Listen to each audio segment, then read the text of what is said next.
Bismillahirrahmanirrahim. Assalamualaikum warahmatullahi wabarakatuh. Salam bahagia, salam sehat untuk anak-anakku semua kelas 7. Alhamdulillahirabbil alamin. Kita sudah mulai belajar kembali, bertemu dengan Ibu di pelajaran PKN untuk tahun ini ya. Anak-anakku semua, anak-anak hebat, sebelum kita mulai pelajaran, marilah kita sama-sama membaca basmalah terlebih dahulu. Bismillahirrahmanirrahim.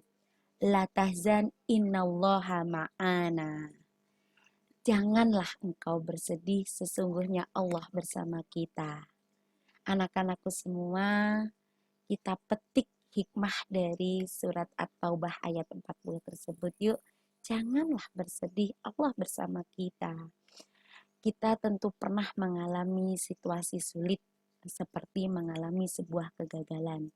Contoh kegagalan saat masuk sekolah yang kalian impi-impikan dari dulu, namun tidak terwujud. Padahal sudah kerja keras, belajar dengan tekun dan berdoa. Lalu kamu hanya bisa menangis sambil meratapi kerja keras dan keringat yang kalian lakukan itu hanyalah berujung sia-sia. Anak-anak hebat, hidup itu memang tak seindah yang kita bayangkan, namun tak seburuk yang kita pikirkan. Jadi asal kamu sudah memberikan yang terbaik, maka selalu ada hadiah yang akan menantimu, itu insya Allah. Karena suksesmu tergantung pada usahamu. Anak-anakku, kita mulai belajar yuk. Di pertemuan pertama kali ini kita akan membahas tentang sistem pembagian kekuasaan NRI, Negara Republik Indonesia.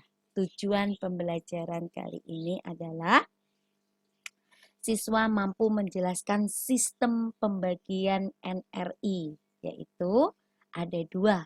Pembagian kekuasaan di Indonesia dibagi menjadi dua yang tertuang dalam Undang-Undang Dasar Republik Indonesia tahun 1945, yaitu kekuasaan secara horizontal dan vertikal. Anak-anakku, Ibu ini membuat video dua sekaligus Ibu gabung ya, yaitu pembahasan tentang kekuasaan horizontal dan vertikal ini Ibu gabung di pertemuan 1 dan 2 ya. Oke, kita bahas dari yang pertama. Pembagian kekuasaan secara horizontal itu adalah pembagian kekuasaan menurut fungsi lembaga-lembaga tertentu, yaitu legislatif, eksekutif, dan yudikatif. Lembaga legislatif, ada yang masih ingat di pelajaran kelas 9, di pelajaran kelas 8 di SMP dan MTS-nya masing-masing?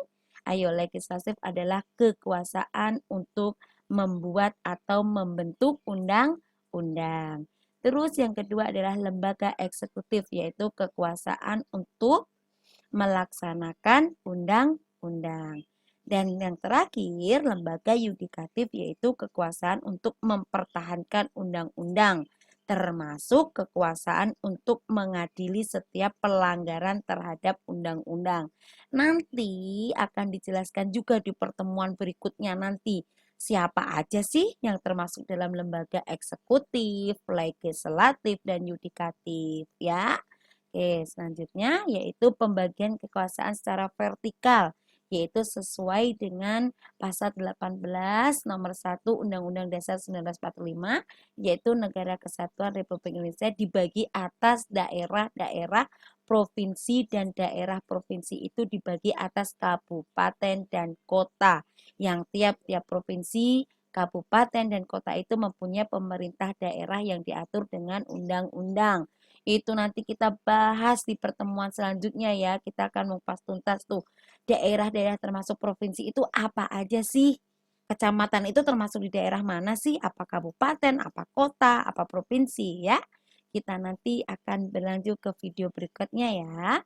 Untuk pertemuan 1 dan 2 kita cukupkan sekarang ya. Kita akan membahas tentang pembagian kekuasaan secara horizontal dan vertikal aja ya. Terima kasih, mudah-mudahan bisa kalian pahami. Tetap semangat, salam bahagia. Wassalamualaikum warahmatullahi wabarakatuh.